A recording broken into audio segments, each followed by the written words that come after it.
자, 계속해서 문제 보겠습니다. 계약 해제 등에 관한 설명 틀린 것은 해서. 자, 1번 매도인의 책임 있는 사유로 이행 불능이 되게 되면 매수인 최고 없이 계약을 해제할 수 있다 해서 키워드 바로 최고 없이라고 하는 이행 불능하고요. 그 다음에 또 하나가 정기행위라고 하는 거 해서 1번 오른편이고요. 2번 질문은요.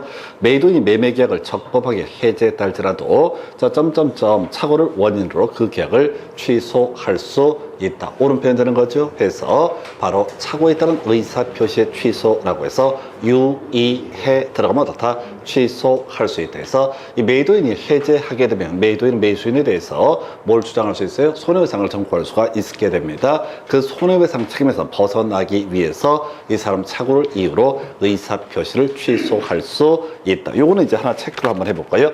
여러분 요약집 가지고 보게 되면은 의사표시 취소라고 해서 취소권 얘기 어디에 있냐면은 이렇게 있습니다. 그래서 자료 59페이지 가서 보게 되면은 취소할 수 없는 경우라고 해서 가장 기본이 오표시 무예 원칙이라고 하는 거. 요것은 자 X 토지에 대해서 매매 계약을 체결하는데 계약서에다가 Y 토지라고 썼다. 그러면 일단 Y 토지라고 쓴 부분 자체는 뭐가 된다? 무효가 되게 된다. 그래서 취소의 문제가 발생하지 않는다. 그리고 우리가 매매 계약 같은 것은 항상 낙성 계약이라고 그랬어요. 그래서 형식을 요하지 않는다. 의사의 합치가 있는 그 지점이 매매 목적물이 되게 된다. 그래서 이때는 무효이기 때문에 취소의 문제가 발생하지 않는다. 해서 유발이라고 하는 거 있었죠. 그 다음에 이용이라고 하는 거. 그 다음에 세 번째가 해제 들어가면 어떻다? 취소할 수 있다. 이 외에도 최근에 나왔던 것 중에 취소할 수 없다. 특이한 게 하나 있었어요. 취소를 하지 않기로 특약을 맺었다라고 하면 어떻다? 이때는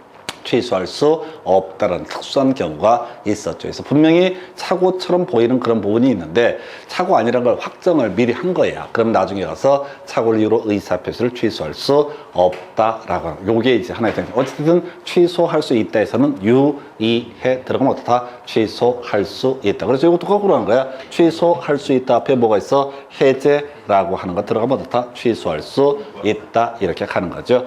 그 다음에 계약이 합의 해제가 됐을 때 이때 손해배상 청구할 수 있겠고요. 그 다음에 그 당사자 일방 또는 상방이 수인일 때 계약 해제 전원으로부터 전원에 대해서 해야 된다. 특히 이제 상대방이 열어질 때 전원에 대해서 해제권 행사를 해야 된다. 이게 뭔 소리냐면 해제권이라고 하는 것은 소급해서 무효로 만들어버리는 무소불위의 권력입니다. 그런데 상대방이 열어지는데 그중에 한 명한테만 해제권 행사해서 계약을 나가래 시키는 것은 허용되지 않는다. 그 다음에 이제 지금 매도인은 다른 약속이 없으면 합의 해제, 키워드 뭐라고요? 합의 해제로 인해서 반환을 금지하려 그 받은 날부터 이자를 가산할 의무가 없다라고 해서 오른편. 그럼 답이 뭐야? 1번부터 가볼까요?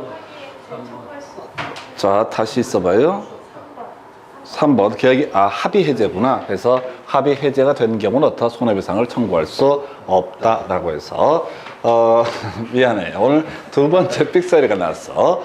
옆에서 삐딱하게 보고 있어봐요. 안 보여. 합의 해제가 안 보여. 그래서 어쨌든 지금 3년 동안 합의 해지 가지고 나왔던 것이 이자 지급하지 않아도 된다. 이거 3번 나왔거든요. 그래서 그거 피해서 지금 합의 해제에 있어서 손해배상 청구할 수 없다가 돼야 되죠. 그래서 답은 3번으로 보게 됩니다. 그래서 3번으로 이렇게 정리를 하겠고요.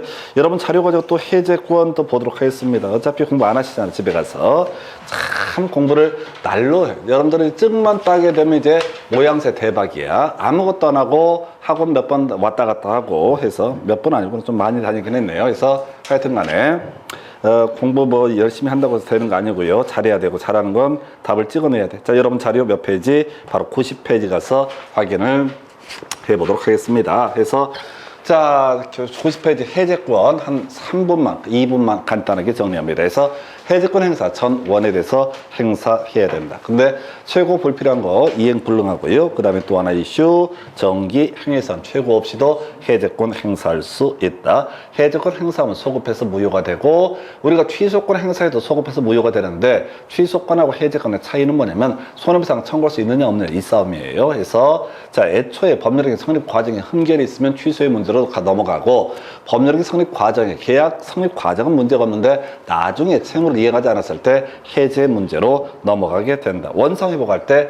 이자 지급해야 된다. 이 얘기하고 손해배상을 청구할 수 있다. 바로 비교해서 볼 것이 합의 해제에 있어서는 이자 지급할 필요가 없다라고 하는 얘기, 손해배상 청구할 수 없다라는 얘기, 요 두 개 쟁점 살펴보셨고요. 묶어서 설명드렸고, 제일 어려웠던 게 바로 보호받는 제3자 계약 해제가 되면 소급해서 무효가 되고, 근데 그 사이에 새로운 법률 관계를 맺은 사람이 있다. 그러면 일정한 사람은 보호받을 수 있다. 보호받는 제3자 가등기를 마친 사람, 가등기. 그 다음에 또 하나가 소유권 이전기를 마친 사람, 세 번째가 가압류 채권자 대항력을 갖춘 임차인에서 가등압대, 가압등대가 좋을래나 가등압대가 좋을래나 어느 쪽이 됐든 간에 보호받는 제3자. 자, 7년 동안 3번 나왔던 거 가등압대 요거 꼭 외워두셔야 돼. 가등압대 해서 교환계약 파트에서 구성을 하기도 하고 어느 쪽이 되었든 간에 보호받는 제3자. 물론 최근 문제에서 모든 문제는 합의 해제를 가지고 여기서 이슈가 됐던 거 이자 지급할 필요 없었고 손해배상 청구할 수 없다. 요 주제를 가지고 출제했었고요. 같이 묶어서 볼 만한 것이 계약금형 계약 해제가 이루어졌을 때도 손해배상이나 원상 회복의 문제는 발생하지 않는다. 이렇게 해석을 하게 됩니다. 그래서 그냥 계약금 포기 배액 상환으로 모든 걸 퉁치게 되는 것이 계약금형 계약 해제 문제에서 하여튼 답은 3번이 됐었고요. 그 다음 주제 가서 살펴보도록 합니다. 동시행 관계에 있지 않은 것을 모두 고르시해서 이거 그냥 다이렉트로 가셔야 되지. 자, 피배임이라고 하는 거. 그래서 저당권 설정 등기, 말소 등기를 청구하기 위해서는 미리 피담보채무를 변제해야 된다. 담보가 등기, 말소를 청구하기 위해서는 먼저 피담보채무의 변제, 먼저 돈부터 갚아야지 저당권이나 담보가 등기, 말소를 청구할 수 있다. 두 번째, 제일 겁나 어려운 게 이거 있잖아. 바로 배당금 반환 의무와 소유권 이전 등기의 말소 의무 찾아보셔야 돼. 그 다음에 임차권 등기 명령에 따른 주택 임차권 등기가 됐을 때 임대인이 보증금 먼저 반환해야지 임차권 등기의 말소를 청구할 수 있다 해서 바로 보증금 반환 의무하고요. 임차권 등기 말소 의무 동시행관계 아니고요. 보증금 먼저 반환하고 나서 임차권 등기를 말소를 청구할 수 있다. 그 다음에 또 이슈가 됐던 것이 또나 배당금 반환 의무하고요. 소유권 이전 기 말소 의무 배당금 먼저 반환해야지 어떻다? 바로 지금 소유권 이전기 말소를 청구할 수 있다 해서 피배임. 자, 해서 배 있었고 임 있었고 자, 어디 있어? 나머지 없죠? 나머지 없어요. 그럼 나머지는 어떻다? 모두 동시 이행 관계가 되게 돼. 읽어보지 말라고 그랬어. 외운 걸 확인을 하셔야 돼. 외운 걸 확인을 해야 돼. 괜히 내용도 모르면서 욕심을 더럽게만 하고 이것도 읽어보고 저것도 읽어보고 외울 수 있는 거 피배임이라고 하는 거 동시행 관계에 있지 않다라고 해서 기억하고 디귿 이렇게 정리를 하게 됩니다. 그래서 이렇게 보셨고요. 그 다음 문제 가서 확인을 해 드리도록 하겠습니다. 자, 임대인과 임차인 사이의 약정 중에서 유효한 것은 이렇게 되어 있습니다. 그래서 자, 일단은 자, 우리가 임의규정 얘기를 하게 됩니다. 임의규정. 그래서 임의규정이라고 하는 거 몇 개 있었죠. 그 중에 방금 앞에서 공부하셨던 것이 해약금형 계약 해제를 배제하기로 하는 그 약정이라고 하는 거. 자, 그래서 이런 거 있었잖아요. 계약금은 해약금으로 다른 약정이 없으면 해약금으로 추정한다라는 명제 있었잖아요. 그럼 다른 약정이 있으면 어떻다? 추정하지 않는다. 그게 이제 임의 규정이 될 테고, 임대차에서 임의 규정 두 가지입니다. 비용 상환 청구권하고요. 그리고 또 하나가 바로 동임 전대차 등에 대해서 임대인이 해제를 할 수 있다라고 하는 이 조항 두 가지는 어떻다? 임의 규정에 해당이 되게 된다. 그래서 보니까요, 임대인의 동의 없이 임차권을 양도할 수 있도록 하는 약정, 이 약정도 어떻다? 유효하다. 원래 임대인의 동의 없이 임차권을 양도하거나 전대차를 하게 되면 해지할 수 있다라고 하는 것이 민법 조문인데, 그 조문은 임의 규정이기 때문에 당연히 이것은 가능하다. 그 다음에 임차인의 비용 상환 청구를 배제하기로 하는 약정, 요것도 다 유효하다. 그래서 자, 우리가 이제 임차인의 비용 상환 청구권, 필요비 상환 청구권, 유익비 상환 청구권이 있었죠. 이거 바로 배제할 수 있다. 어디에서 나왔어? 유치권 파트에서 공사대금 채권, 그 다음에 비용 상환 청구권을 근거로 해서 뭘 주장할 수 있다? 유치권 주장할 수 있다. 그런데 비용 상환 청구권을 배제하는 약정이 있다면 이때는 비용 상환 청구권 발생하지 않는다. 그래서 바로 유치권 주장할 수 없다. 없다라고 하는 거. 이 두 가지는 어떻다? 임의 규정에 해당이 되게 된다. 그 다음에 나머지 모르는 거야. 그래서 뭐 차임 감액 청구권이라든가 이런 것들 다 강행 규정에 해당이 되게 됩니다. 부송으로 배제 청구, 지상으로 배제 청구도 다 강행 규정에 해당돼. 그래서 이건 통째로 가셔야 돼. 바로 임의 규정 두 개 있습니다. 최근에 나왔던 게 이게 이제 동의 없는 전대차, 동의 없는 임차권 양도에 대해서 해지를 배제하는 약정, 이거 유효하다라고 하는 쟁점을 출제 쟁점으로 삼아냈었고요. 전통적으로 나왔던 것이 바로 비용 상환 청구권을 배제하기로 한 약정은 어떻다? 유효하다. 이 대응해서 지상물의 매수 청구나 부속물의 매수 청구권을 배제하는 약정은 무효가 되게 된다. 이렇게 해석을 하게 됩니다. 그래서 표현상 원상 회복 약정 이런 표현을 쓰게 되거든요. 근데 그게 원상 회복 약정이 비용 상환 청구권을 배제하는 약정인지 아니면 다른 것인지 알 수는 없습니다. 그래서 결과적으로 다시 비용 상환 청구권, 필요비와 유익비 있었죠? 자, 필요비와 유익비 상환 청구권 요거 배제하는 약정 유효했던 것이고요. 두 번째 이슈가 되게 될 거, 지금 또 하나 이슈가 될 것이 동의 없는, 마지막 나왔던 게 겁니다. 동의 없는 전대차 등에서 임차인의 해지권을 배제하기로 한 약정, 이것도 유효한 것이 되게 된다. 그래서 기업, 미은 요 두 개가 답이 되게 됩니다. 그래서 이렇게 설명을 드릴 수가 있겠고요. 자, 그 다음에 이제 검토 드릴 주제 이렇게 되어 있습니다. 그래서 자, 갑이 1만 제곱미터 토지를 을에게 매도하는 계약을 체결했다. 좀 옛날 문제입니다. 다음 중 옳은 것은 해서 자, 요거 이제 매도인의 담보 책임 얘기가 되게 될 텐데 요거 이렇게 가자고 그랬습니다. 뭐라도 좀 받았어. 그러면 이제 경우에 따라서 목적을 달성할 수 있으면 어떻다? 대금 감액 청구할 수 있다. 근데 조금 받았는데 목적을 달성할 수 없으면 어떻다? 계약 해제할 수 있다. 자, 그리고 나서 또 하나가 계약 해제 등에서 파생되는 문제로서 손해배상 청구 세 가지입니다. 대금 감액 청구. 이 내용 보지 말라니까 내용 갖고 시험으로 보는 게 아니라 기본 뼈대 대금 감액 청구 또는 계약 해제 또는 손해배상 청구. 그래서 악의 매수인 관련해서 손해배상 청구할 수 있는 거 저당권 등 실행이 있을 때 악의 매수인 모두 할 수 있다. 유일하게 손해배상을 청구할 수 있다. 5번 지문인가요?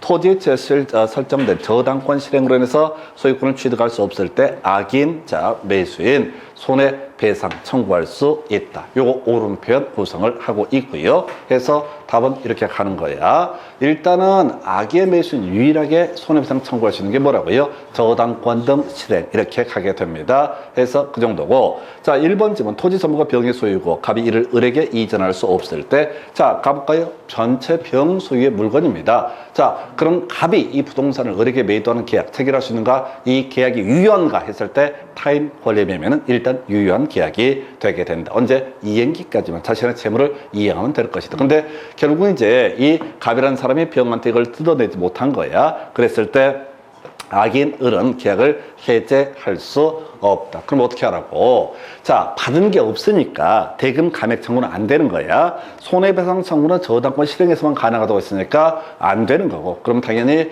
계약을 정리하는 거야. 계약 해제라고 하는 것은 어떻다? 가능하다. 이런 식의 논리 구조. 이해가 되면 좋고 아니면 말고예요. 이건 너무 어려워. 자, 2번 지문요. 토지 2000제곱미터가 병의 소유고 갑이 이를 을에게 이전할 수 없다. 일부 타인 관리의 매매라는 개념이 됐는데 악인 을은 대금 감액을 청구할 수 없다라고 해서, 자, 지금 8,000제곱미터는 받은 거죠? 조금 받은 거야. 그러면 선이고 악이고 따라서 뭘 할 수 있다? 대금 감액 청구라고 하는 것은 가능하다라고 이렇게 봐야 되겠죠. 그 다음 이슈 2,000제곱미터가 자, 계약 당시 포락으로 멸실이 됐다. 그러니까 미친놈 나오게 됩니다. 악인 을은 대금 감액 청구할 수 있다.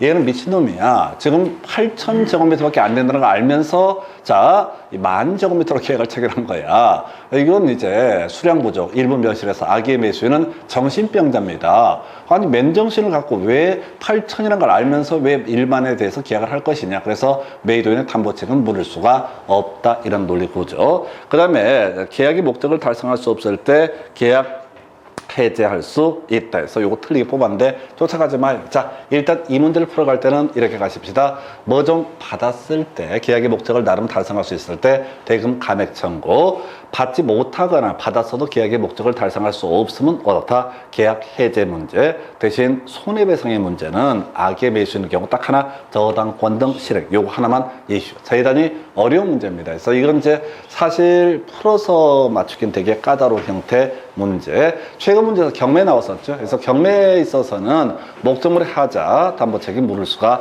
없다. 경매 자체가 무효했을 때 담보책임 물을 수 없다. 이 정도 이슈를 가지고 출제가 이루어졌습니다. 그래서 답은 5번 이렇게 갑니다. 어려웠던 문제. 그 다음 문제 가서 살펴보도록 합니다. 임차인의 부속물 매수 청구권 틀린 것을 고르시오. 자, 스톱 스토리 가겠습니다. 먼저 전제.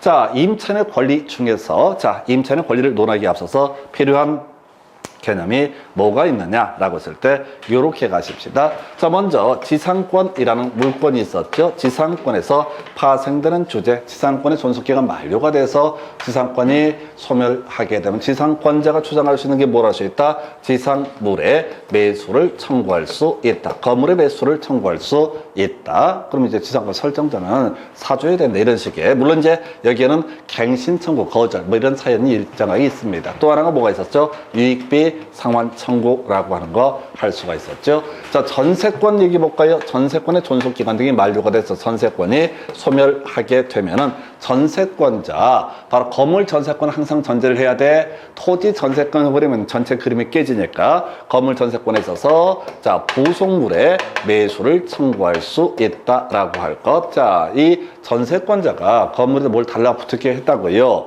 그러면 이게 분리될 수 있는 것이다. 시스템 에어컨 얘기를 자꾸 예를 듭니다. 떼낼 수가 있다고 했을 때 부속물의 매수를 청구할 수 있다. 그리고 같이 묶어서 유익비 상환을 청구할 수 있다. 이렇게 이제 가게 되는 거고, 임대차에서는 이거 끌고 들어오는 거죠. 임대차에서는 토지 임대차라는 개념이 전제가 되게 되면은 이때 지상물의 매수 청구의 문제가 발생한다. 그래서 이게 지상권에서 가져온 개념이다 보니까 바로 강행 규정에 해당이 된다. 그래서 지상물의 매수 청구를 배제하는 특약은 무효가 되게 된다. 건물 전세권에서 나왔던 개념이 뭐가 됩니까? 부속물의 매수 청구. 그래서 건물에 대해서 임대차 계약을 체결한 임차인의 경우, 물론 상가 건물은 상인법을 적용하니까 배제고, 주택은 주인법을 적용하니까 그 배제하고, 나머지 농업용 건물, 공업용 건물 이런 것들을 생각하면 되는 거야. 이때는 부속물의 매수를 청구할 수 있다라고 할 것. 요거 건물 전세권에서 가져온 거니까 강행 규정. 그래서 이걸 배제한 특약은 무효가 되게 된다. 그러면서 나왔던 것이 유치권이랑 같이 관련돼 있던 개념 있었지요. 바로 비용 상환 청구권. 해서 의미상 아무래도 이게 비용 상환 청구권은 뭐랑 주로 관련돼 있을 것이다. 건물 임대차랑 주로 관련이 돼 있을 것이다. 그럼 문제 구성할 때 부속물의 매수 청구하고요. 또 비용 상환 청구를 모두 묶어서 구성하는 게 하나의 출제 기술. 그래서 얘는 자, 지상물의 매수 청구는 또는 건물의 매수 청구는 어디에서 이슈가 됐다? 지상권에서 유래했다. 두 번째, 부속물의 매수 청구는 건물 전세권에서 유래했다. 그래서 이 두 개는 강행 규정. 그래서 매수 청구하면 상대방 임대인은 사줄 의무가 있다. 매매 계약이 체결된 것과 같다. 이렇게 법률 관계를 해석합니다. 그러나 이 비용 상환 청구권 배제하는 특약 있으면 그 유효하고, 그러면 이제 비용 상환 청구권이 발생하지 않기 때문에 이때 유치권도 발생하지 않는다. 이런 식으로 갑니다. 그래서 1번 임차인의 지위와 관련해서 부속물 매수 청구권만을 양도할 수 있다라고 해서 뭐를 얘기? 물권 아니죠? 물권 아니죠? 임차권은 물권 아니죠? 임차권은 물권 아니라고요. 그래서 일단은 나가리인데, 일단 유보 2번 지문요. 임차 목적물의 구성 부분은 부속물 매수 청구권의 객체가 될 수 없다. 이건 부합이 발생한 거야. 건물에 완전히 달라붙어 버렸어. 떼낼 수가 없어. 그럼 부합의 문제니까 부속물 매수 청구의 문제가 발생하지 않는다. 세 번째, 임차인의 이익분 차임 연체로 잘못해서 해지가 됐을 때 이때 부속물 매수 청구권 인정되지 않는다. 맞죠? 자, 지상물의 매수 청구든 부속물의 매수 청구든 이익분 차임 연체 때문에 해지가 되게 되면 이때는 자신의 임차인의 권리 주장할 수 없다. 옳은 표현.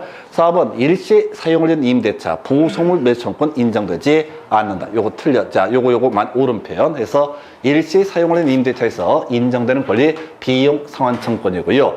부속물 매수 청구. 자, 하루 임대차인데 무슨 건물 하루 임대차인데 눈물에 파격 세일 해가지고 공장 건물을 빌려서 파격 세일 한다고요. 근데 일시 사용을 위한 임대차에서 는 당연히 해석상 부속물 매수 청구권 또는 지상물의 매수 청구권 문제가 발생하지 않는다. 자, 대신 비용 상환 청구권은 일시 사용을 임대차에서도 인정될 수 있다. 임차인의 부속물 매수 청구권을 배제하는 특약은 무효이다 라고 해서 오른편 강행 규정이니까. 그래서 지금 뭐야? 지금 2번 맞죠? 그 다음에 자 3번 맞고요, 4번 맞고요, 5번 맞고요. 그래서 답은 몇 번? 1번. 그래서 자, 이 부속물의 매수 청구가 됐던 지상물의 매수 청구는 그러니까 임차인의 지위와 연계가 되어 있는 거지 건물만 사고 팔고 부속물만 사고 팔고 할 수 있는 성질의 것은 아니다. 문제 더럽게 어려웠던 케이스에서 답은 1번. 근데 이 문제는 2번부터 5번까지를 가지고 찍어내야 되는 그런 문제 패턴이 되겠습니다. 그래서 이렇게 개념 보셨고요. 그 다음 문제 가서 확인해 보도록 하겠습니다. 자, 갑 소유의 X 토지를 건물 소유 목적으로 임차한 을이 갑의 동의 없이 병에게 전대했다. 이건 이제 알아야 되지. 동의 없는 전대차. 동의 없는 전대차의 핵심 이슈는 뭡니까? 임대인하고요, 전차인 간에는 아무런 권리관계, 의무관계가 발생하지 않는다라고 하는 거. 서로 남남이다. 1번 가보겠습니다. 자, 을과 병 사이의 전대차 계획은 유효이다 해서 이게 지난번에 유동적 무효에서 틀리게 나왔어요. 그래서 타인 권리 매매도 유효라고 그랬습니다. 동의 없는 전대차도 그 자체는 당연히 유효한 것으로 해석을 하게 됩니다. 2번 질문요. 을은 병에게 갑의 동의를 받아줄 의무가 있다. 자, 전대차, 전대인과 전차인 사이에서는 목적물 인도해주고 사용할 수 있게 배려해야 되죠. 오른편 되겠습니다.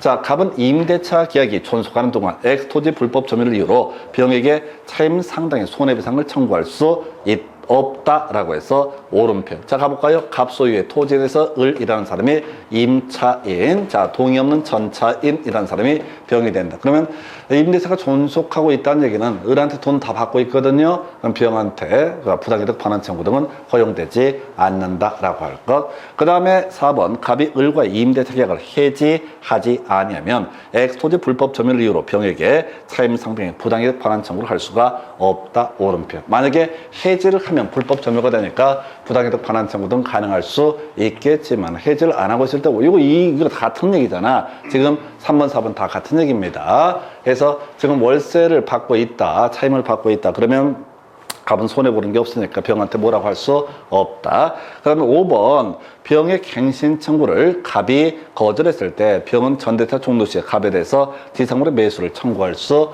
있다. 이러면 안 된다고. 아무 권리 의무가 없다고. 동의 없는 전차인하고 자, 임대인 사이에는 어떤 권리 의무도 존재하지 않는다. 요거 한번 정리해 보겠습니다. 여러분 교재 몇 페이지 가서 임대차 관련해서 자, 7페이지 가서 한번 단 전체를 정리해 보도록 하겠습니다. 그래서 이 97페이지 동의 있는 전대차부터 보겠습니다. 그래서 자, 동의 있는 전대차라고 하는 개념은 이렇게 가자고 그랬습니다. 마치 임대인하고 전차인이 임대차 계약을 체결한 것처럼 법률 관계를 해석을 하자. 그래서 첫 번째, 전차인의 권리는 소멸하지 아니한다. 밑줄 그어져 있죠? 동의를 얻어서 전차인이 됐을 때 설령 임대인하고 전대인 또는 임대인하고 임차인 둘이서 병의 권자 전차인의 권리를 침해하는 것은 어떻다 허용되지 않는다. 이게 자, 권리죠. 이에 대해서 의무는 뭐야? 자, 동의 없는 전차인은 임대인에 대해서 뭘 해야 된다?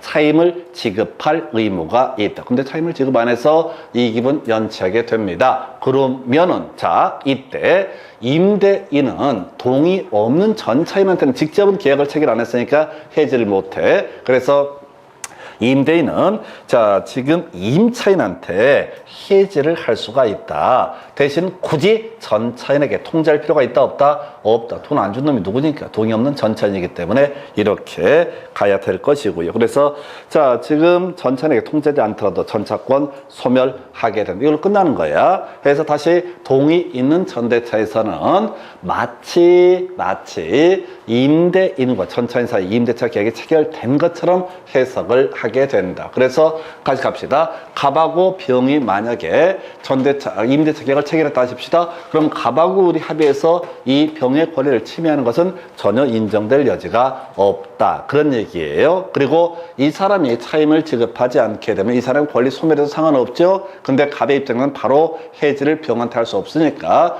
을한테 자 통지를 하면 해지의 의사를 통지하면 될 테고 굳이 병한테 고지할 필요가 없다. 이 두 개로 가시는 거야. 이에 비해서 동의 없는 전대체에서 출제 이슈가 되는 것은 일단은 동의 없는 전대차도 그 자체는 어떻다? 유효하다 이렇게 해석을 하게 됩니다. 그 자체는 어떻다? 유효하다. 우리가 무효거나 유효거나 취소 이렇게 갔었잖아요. 이건 유효로 분류가 되게 됩니다. 아까 전부 타인권리 매매도 유효한 것으로 봤었으니까 당연히 이것도 유효한 것으로 보게 됩니다. 자, 해지할 수 있을 것이냐라고 하는 거. 원칙은 해지할 수 있다. 근데 아까 배제 특약이 있으면 어떻다? 해지할 수 없다. 그 다음에 배임 행위가 아니다라고 전제하면 소규모 전대차에 대해서는 어떻다? 해지할 수 없다 해서 우리 해지할 수 없는 케이스를 외우고 들어가실 것 해서 요거는 이제 자, 요 문제에서는 좀 특이하게 갑자기 지금 지상물의 매수 청구라는 얘기를 가지고 끌고 왔어요. 그래서 답은 5번 이렇게 설명을 드립니다. 그래서 여기까지 1번부터 4번까지 가지고 5번을 찍는 거지 이거 5번을 잘 알아서 풀기는 어려웠던 문제에서 요 정도. 그 다음 주제 가서 확인해 보겠습니다. 자, 갑은 자신의 토지를 을에게 매도하였으나 소유권 이전 등그 의무가 이행기에 도래하기 전에 그 강제 수용으로 보상금을 받게 됐다 해서 이게 이제 뭐가 되는 거야? 바로 위험 부담의 법리라고 해서 계약이 유효하게 성립했는데 채무자의 귀책 사유는 채무 불이행, 즉 매도인이 불을 싸지른 경우를 제외하고 양 당사자에게 책임이 없거나 또는 매수인에게 잘못이 있을 때 이때 이 문제를 해결 어떻게 할 것이냐 해서 바로 위험 부담의 법리. 여러분 자료 기준으로는요 어디 얘기 나와 있냐면은 자 지금 91페이지 나와 있죠. 그래서 아까 동시 이행의 형평으로 설명드렸던 주제이고요. 그리고 나서 지금 바로 위험 부담의 법리에서 자, 제가 이렇게 정리해서 매도인 잘못했다. 그러면 매수인은 뭘 할 수 있다? 해제하고 손해배상을 청구할 수 있다라고 하는 이게 이제 소리가 이렇게 갔어. 매도인 잘못하면 항상 매수인이 씨부리게 된다라고 하는 것이 이슈가 되게 된다. 이렇게 갈 테고요.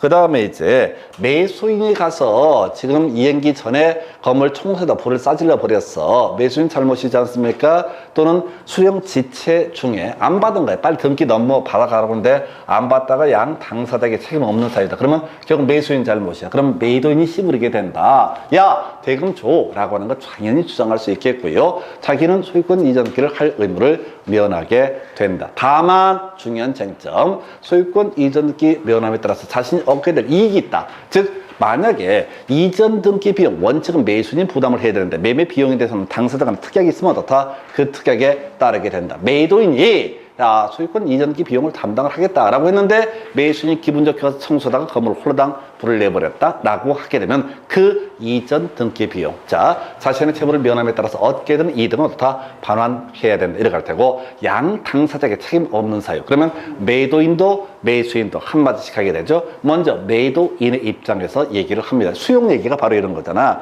바로 원인 불명의 화재 이런 것들 태풍 마찬가지입니다. 그랬을 때 매도인이라고 하는 사람은 일단 자기의 채무를 면하게 될 테고요. 대신 상대방에게 대금 지급을 청구할 수 없다라고 하는. 다만 아까 받았던 계약금 부당이득으로 반환해야 된다. 그 외에 자 지금 양 당사자에게 책임 없는 사유라고 했을 때 매수인의 경우 소위 대상 청구권이라는 것을 행사할 수 있다. 돈 줄 테니까 돈 주면서 돈 줄 테니까 그 수용 보상금 화재 보험금을 돌려다오라고 얘기하는 거. 이걸 우리가 대상 청구권. 자, 이 동시 이행 항변권하고요 위험 부담의 법리는 묶어서 보통 한 문제가 구성되는데 많이는 나오지 않습니다. 가보겠습니다. 해서 지금 자 갑은 자신의 X 토지를 을에게 매도했는데 중간에 수용이 있습니다. 양 당사자에게 책임 없는 사유. 그럼 이제 매도인 입장에 생각합니다. 자기의 소유권 이전 등기 의무 면하게 될 것이고요. 대신 자 자신의 채무를 받았던 계약금 등은 어떻다? 반환해야 된다라고 하는 거에서 가볼까요? 갑의 을에 대한 소유권 이전 의무는 소멸하게 된다. 을은 갑에게 보상금 청구권의 양도를 청구할 수 있다. 오른편 되겠습니다. 이걸 이름하여 뭐라고 한다? 대상 청구권. 보상금을 이미 받았어도 그때 그 보상금의 지급을 자기한테 매수인이 청구할 수 있다. 그래서 우리가 저작권의 물상 대입 파트에서는요 현금으로 꽂혀버리면 어떻다? 더 이상 물상대위성이 인정되지 않는 데 비해서 여기서는 보상금이 지급이 되더라도 당연히 지급을 청구할 수 있습니다. 자, 갑이 병으로부터 보상금을 수령했다면 을은 보상금의 반환 자체도 다 청구할 수 있다. 2번, 3번 묶어서 이걸 우리가 대상 청구권이라고 부르게 됩니다. 자, 매수인의 입장에서 이 매매대금 지급하면서 보상금 청구권 또는 보상금 자체 반환을 청구할 수 있다. 자, 그다음에 4번 을은 소유권 이전 의무 이행 불이행을 이유로 갑에게 손해배상을 청구할 수는 없다. 갑 잘못이 아니기 때문에 오른편. 그 다음에 만일 을이 갑에게 계약금을 지급했다면 을은 자 배액 상환 청구 안 되죠. 그냥 계약금 반환하면 되는 것이다. 물론 이제 이자는 쳐줘야 되겠죠. 그래서 답은 5번으로 구성을 하게 됩니다. 그래서 이렇게 쟁점 보셨고요. 그래서 자 이렇게 해서 이번 문제 답은 5번 보겠습니다. 자, 그 다음 문제 가서 확인을 해 보도록 하겠습니다.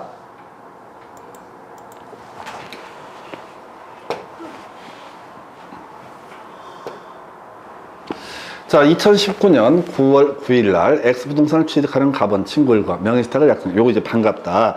명의신탁은 이제 몇 번 달리다 보니까 거의가 다 해결이 되시게 됩니다. 그래서 자, 명의신탁에서 이슈, 알범의 모경수 얘기부터 시작을 해야 됩니다. 그래서 알았다 라고 하면 매도인이 소유자, 부탁받았다 그러면 어떻다?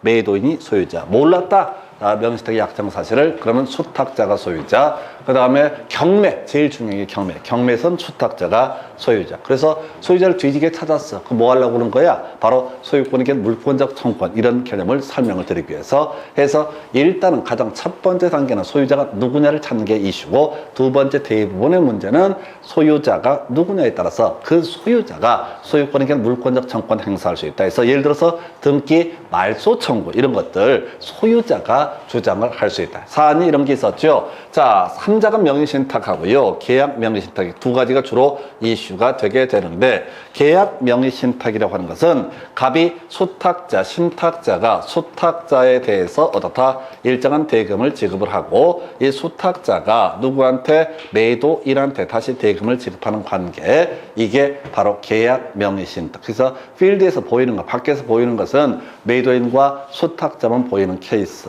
경매 얘기도 바로 양자 계약 명의신탁의 하나의 예시가 되게 됩니다. 자, 삼자간 등기 명의신탁은요, 매매 대금을 갑이라고 하는 사람이 누구한테?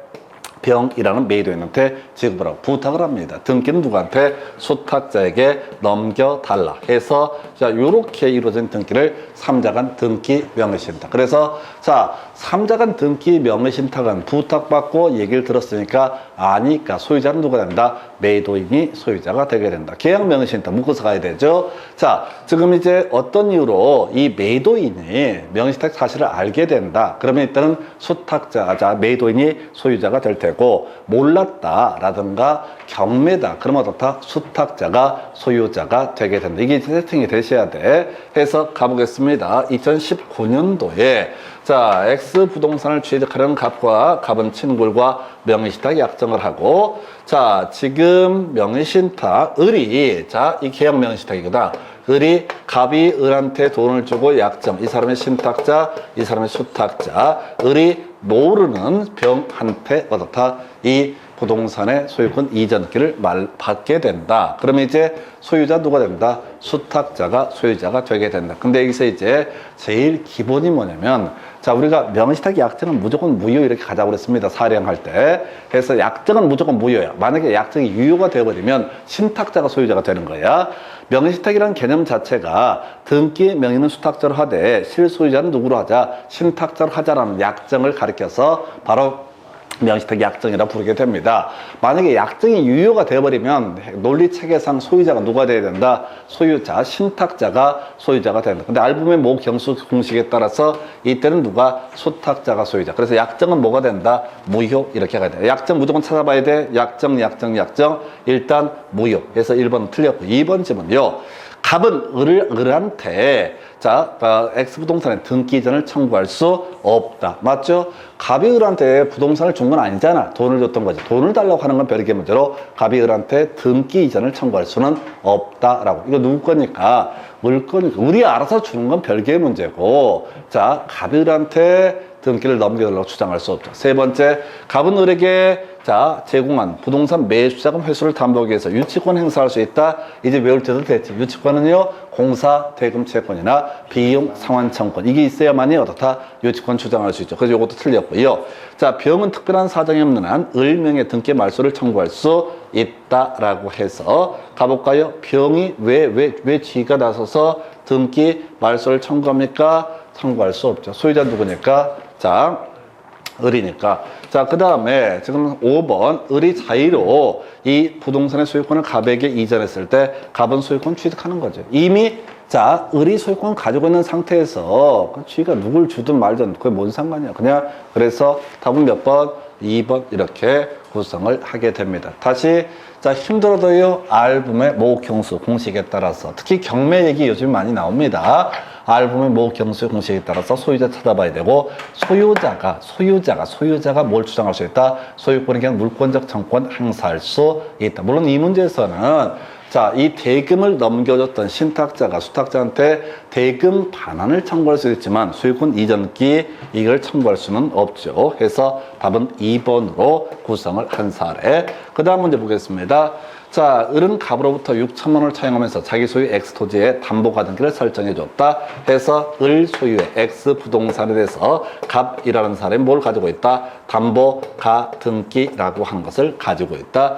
그리고 다시 병으로부터 4천만 원을 차용하면서 X 토지에 병한테 저당권을 설정을 해 주었다라고 해서 이 내용으로 틀린 것은 해서 변제기에 을이 변제를 하지 않게 되면 갑은 경매 청구할 수 있고요. 변제기에 을이 변제하지 않았을 때 병도 저당권자니까 어떻다? 경매 청구를 할 수가 있다. 이건 던져주는 거지. 그래서 담보가등기 권리자라고 하는 사람은 경매 청구도 할 수 있고 귀속청산도 할 수가 있다. 해서 귀속청산 관련해서 잊어버리니까 몇 개만 체크를 해보겠습니다. 여러분 자료 몇 페이지? 80. 2페이지 하단부에 가서 보게 되면 귀속청산 과정 하나, 둘, 셋, 넷, 한 3개 나오나요? 해서 먼저 청산금 결정이라고 하는 거 부동산 가액에서요 자신의 채권액을 뺀 금액 거기에 같이 묶어서 선순위 담보물권자의 채권액을 빼는 금액을 청산금으로 결정한다. 그러나 후순위 담보권자의 채권액을 빼는 것은 아니다. 요거 7년 동안 2번 나왔었고요.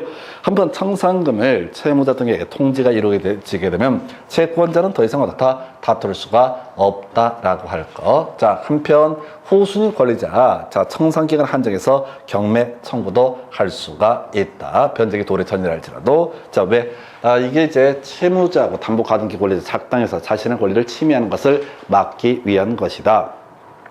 그 다음에 이제 채권자가 청산금을 지급을 했다라고 하게 되면 우리 매매에 있어서 매매대금 완제한 경우가 똑같습니다. 그러면 이때 소유권 자체는 취득하지 못한다라고 할지라도 등기를 안 했으니까 대신 과실 수취권을 취득을 하게 된다. 작년에 20회 때, 30회 때 계약법 파트에서 이거 한번 나왔었거든요. 그래서 그 전에 이게 나왔었고 하여튼 그 정도. 그 다음에 이제 청산 절차를 다 거쳐서 소유권 이전기 하면 본등기를 하게 되면 이 사람은 소유권 취득하는데 중간에 절차에 흠결이 있으면 그 등기는 일단 무효. 그러나 나중에도 일정한 절차를 거치게 되면 어떻다? 그 등기는 다시 유효한 등기가 된다. 그래서 이 얘기가 어디서 한번 이슈가 되냐면 등기법 파트에서 논의가 되게 되죠. 등기법 파트에서 뭐가 문제가 되냐면 절대적 각하사유 아닌 것을 고르셔야 할 때 이 아이가 절대적 각하사유인 거.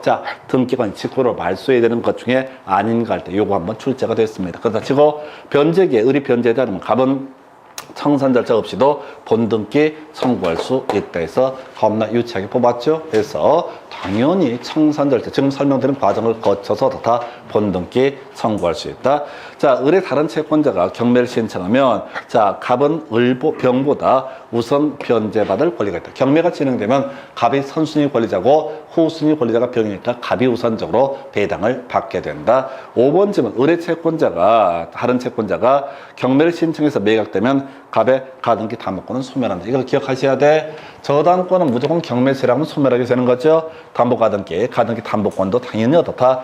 말소 기준 권리의 일종이니까 모두 매각으로 소멸하게 된다. 그런데 약 좀 살을 붙이면은 양도 담보권도 매각이 있으면 어떻다. 소멸하게 된다. 물론 양도 담보권은 출제되는 비중이 5년에 한 번 꼬리고 작년인가 재작년에 나왔기 때문에 출제될 개연성은 없어 보입니다. 그래서 이 문제에서 답이 됐던 것은 겁나 유치했던 거 3번 이렇게 이렇게 보셨고요. 그 다음 문제 가서 봅니다. 집합 건물의 소유 및 관리 등에 관한 법률에 관한 설명, 틀린 것을 고르시오라고 해서, 자, 바로 뒷부분 바 전유 부분과 분리해서 대지 사용권 처분할 수 없다. 맞죠? 대충 보자고 그랬어요. 그래서 어차피 한 번에 다시 호흡 안 납니다. 긴 거 한 번에 보려면 문장 호흡 때문에 지쳐버려요. 그래서 1번 맞고요. 구조상 공용 부분에 관한 물권의 득실 변경 등기하지 않아도 효력이 생긴다. 공용 부분 뭡니까? 복도입니다.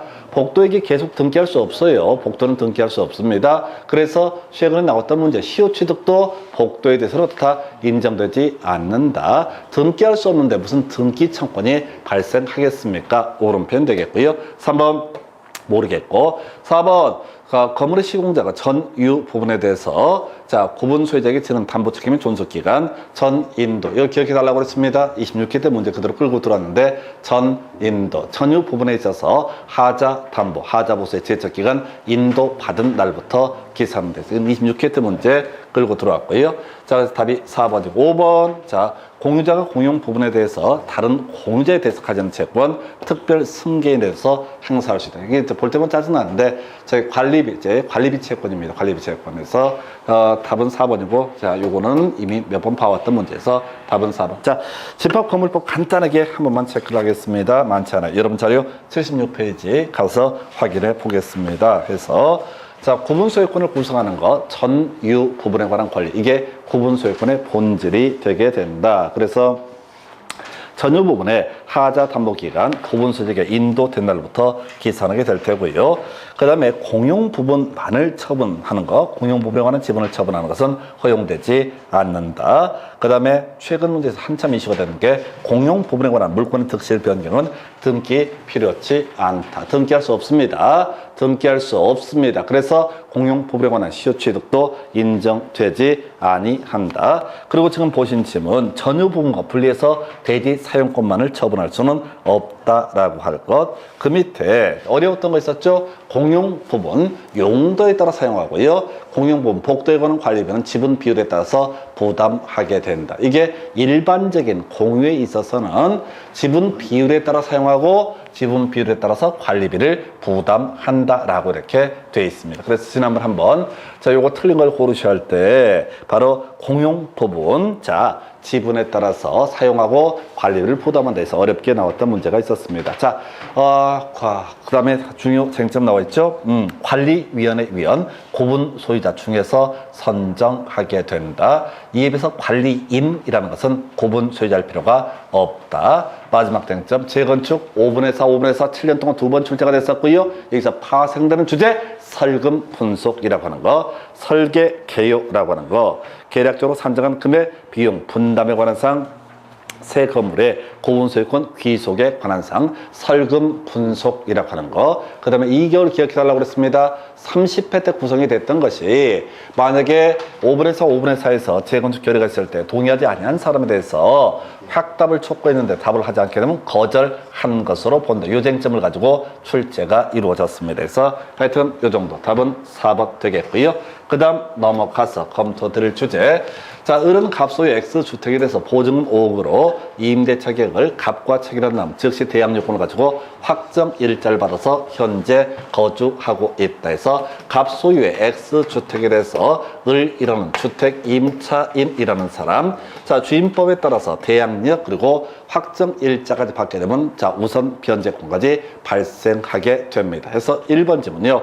묵시적 행신으로 인한 임대차 계약의 존속기간은 2년이다 해서 옳은 표현 될 테고요.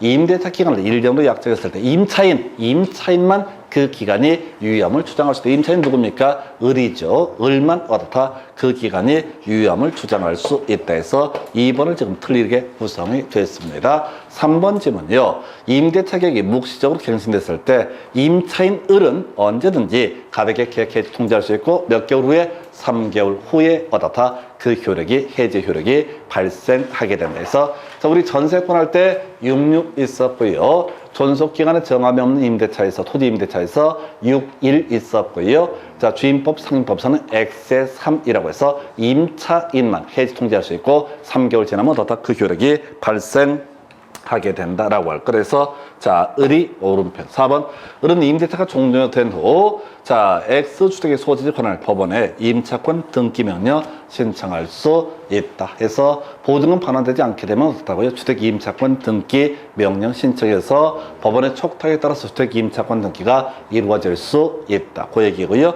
그 다음에 이제 임대차 기간이 만료하기 전에 갑이 병에게 X주택을 매도하고 소유권 이전 등기를 마쳤을 때 을은 병에 대해서 임차권 당연히 주장할 수 있죠. 대항력 우선 변제권, 대항력 가지고 있으면 당연히 바뀐 소유자에게 임차권 주장할 수 있고, 대항력 가지고 있으면 보증금은 누구한테? 바뀐 소유자 병한테 반환 청구를 하게 된다 해서 답은 좀 유치했던 문제에서 2번 이렇게 구성했고요. 그 다음 조제 가서 봅니다.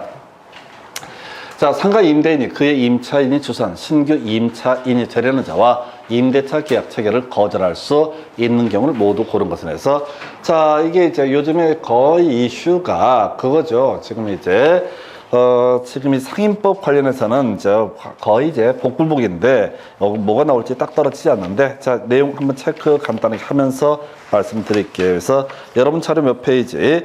101페이지부터 상인법 간단하게 스크린에 보이겠습니다. 해서 상인법 적용 페이지에 101페이지 일시 사용을 위한 상가 건물의 임대차라고 하는 것은 없다. 상인법 적용하지 않는다. 일시 사용했을 때 인정되는 권리 딱 하나 있었어. 비용 상환 청구권. 이것만 일시 사용을 위한 임대차에서 인정이 됐고, 주임법, 상인법 모두 배제가 되는 게 일시 사용을 위한 임대차는 주임법, 상인법 적용하지 않는다. 그 다음에 상가 건물이 아닌 건물의 임대차. 이건 논리체계상 당연히 상인법 적용하지 않는다. 고액 임차인 관련해서 1회 때 한번 봤는 건데, 기, 우 등 임대차 기간에 관한 조항, 우선 변제권, 그 다음에 상가 건물 임차권 등기 등에 관한 규정은 적용을 하지 아니한다. 임대차 기간 나와 있네요. 자, 우리가 주임법은 2년 얘기 있었고요. 상인법은 1년이죠. 그래서 존속기간 정하지 않은 임대차, 이 상인법은 1년, 주임법은 2년. 한편 임차인은 주임법에서 2년 미만의 기간이 유효함을 주장할 수 있고, 상인법에서는 임차인만 1년 미만의 기간이 유효함을 주장할 수 있다. 갱신 요구에 따라서 최장 10년까지 갱신할 수 있는데요. 거의 거절 사유 3개 나와 있네요. 바로 3가지. 동의 없는 전대차, 3기본 차임 연체, 그리고 고의 또는 중대한 과실에 따른 파손. 이렇게 보셨고요. 대항력 중요치 않고 넘어가서 여러분 자료 몇 페이지에?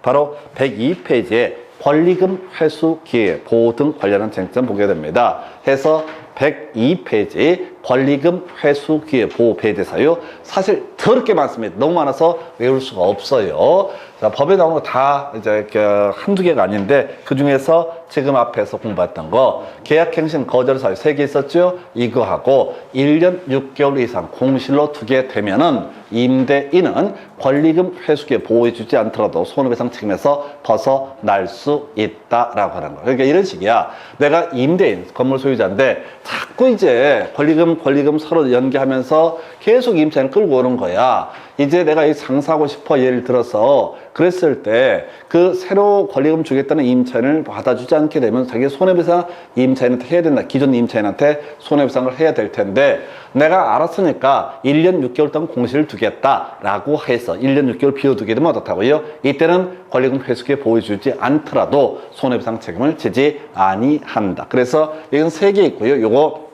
기억번은 아니다. 이런 논리 구조가 되게 됩니다. 그 외에 소멸시효. 자, 우리 손해배상 채권의 소멸시효 몇 년? 3년 이렇게 가게 되는 거죠. 언제? 이 임대차가 종료된 날을 기준으로 기존 임차인이 손해가 발생했으니까 기존 임대차 종료된 날로부터 3년 내 바로 권리금 회수기의 보호 침해를 이유로 해서 손해배상 청구 소송 제기하지 않게 되면 시효 완성으로 손해배상 채권은 소멸하게 되는 3년 외우셔야 되고, 그 앞에 기준점 언제? 이 사람 기존 임차인의 권리금 회수기의 침해 언제 받았습니까? 임대차가 종료된 시점 이렇게 가게 됩니다. 이 정도가 주요 이슈 해서 지금 바로 거절할 수 있는 경우는 니은, 디귿, 리을에서 답은 5번 이렇게 구성을 하게 됩니다. 해서 이 정도. 그 다음 문제 가서 가볼까요? 해서 자, 갑과 을은 X토지에 대해서 구분 소유적 공유 관계에 있다. 틀린 것은 이렇게 되어 있습니다. 그래서 이것도 한번 정리해볼까요? 우리 공유 얘기해 보셨는데 구분 소유적 공유는 두 군데서 걸리죠. 부동산 실명법 파트에서 양가 상신이라는 것은 실권리자와 등기 명의 내용이 다름에도 불구하고 그 등기 유효한 등기로 해석을 하게 된다. 양가 상신 있었죠? 예, 구분 소유적 공유라고 하는 것은 등기부에는 공유로 등기가 되어 있는데 실질적으로는 단독 소유처럼 분리해서 쓰는 것을 가리켜서 구분 소유적 공유. 자, 이 구분 소유적 공유 두 가지 의미 가지고 있습니다. 여러분 자료 74페이지 상호 명의 신탁이라는 개념에서 확인을 하게 됩니다. 그래서 자, 상호 명의 신탁이라고 하는 거 첫 번째 단독 소유로서의 성격을 가지고 있다. 그래서 이런 식이야. 어떤 토지가 있는데 자, 전체 A라는 부분과 B라는 부분으로 나눠서 갑이 A라는 부분을 배타적으로 사용하고 있고 을이 B라는 부분을 배타적으로 사용하고 있다. 그리고 등기부에는 갑이 50%의 지분, 을이 50%의 지분 이렇게 등기부에 이렇게 표시가 돼 있다. 해서 등기부는 공유인데 실질적으로는 단독 소유처럼 쓰이게 되는 거. 이걸 우리가 구분 소유적 공유. 실제 관계와 등기부가 불일치함에도 불구하고 이 등기 유효한 등기로 해석을 하게 된다. 이렇게 소리를 잡아갔었죠. 해서 일단은 단독 소유니까 갑은 이 부분을 어떻다 배타적으로 사용할 수 있고 을도 B 부분을 어떻다 배타적으로 사용할 수 있다. 갑은 이 부분을 당연히 팔아먹을 수가 있고 을도 B 부분을 다른 사람한테 팔아먹을 수가 있다. 그래서 사용수익과 처분이라고 해서 단독 소유로서의 성격. 여러분 자료 보니까 이렇게 되어 있잖아. 해서 각 공유자 자신의 특정 부분에 대해서 다른 공유자가 됐든 누가 됐든 간에 방해를 하면 어떻다? 방해 제거 청구할 수 있고 쥐가 사유성할 수 있으니까 누가 들어오면 당연히 방해 제거 청구할 수 있고요. 그다음 팔아먹을 수가 있었고요. 공동 소유로서 성격. 자, 그래서 자, 갑의 특정 구분 부분에 병이라는 사람이 불법적으로 침범을 해 오게 되면은 을도 같이 나서서 뭘 할 수 있다? 방해 배제 청구할 수 있고 또 하나가 분할 청구를 할 수가 있다. 이렇게 갑니다. 공유니까 자신의 특정 구분 부분이 아니라 할지라도 방해 폐지 청구할 수 있고요. 그리고 또 하나, 자, 우리가 공유가 되면 어떻다? 분할 청구라고 하는 것이 가능하다. 그걸 이걸로 가는 거에서 방해 폐지 청구 얘기하고요. 하여튼 골고루 나오게 되는데 1번, 갑과 을은 자신의 특정 구분 부분을 단독으로 처분할 수 있다. 오른편. 2번 지문요. 갑의 특정 구분 부분에 대한 을의 방해 행위에 대해서 갑은 소유권에 기해서 방해 폐지를 청구할 수 있다. 마치 단독 소유처럼 해석을 한다. 3번 지문. 을의 특정 구분 부분에 대한 병의 방해에 대해서 갑은 병에게 방해 제거를 청구할 수 없다 해서 이걸 틀리게 뽑았죠. 자신의 특정 구분 부분이 아닌 다른 부분에서 제3자가 침해하게 되면 공유자의 입장에서 다 방해 제거 청구할 수 있다. 그리고 최근 문제에서는 아마 그거 나왔을 거예요. 마지막 나왔던 것이 분할 청구할 수 있다. 이걸 갖고 답을 구성을 하게 됩니다. 4번, 5번 필요 없어요. 여러분은 3번까지 이 내용만 기억을 해 주실 것 해서 이 문제 답은 3번으로 정리를 하게 됩니다. 자, 오늘 여기까지 보시겠습니다. 자, 수고했습니다. 마치겠습니다.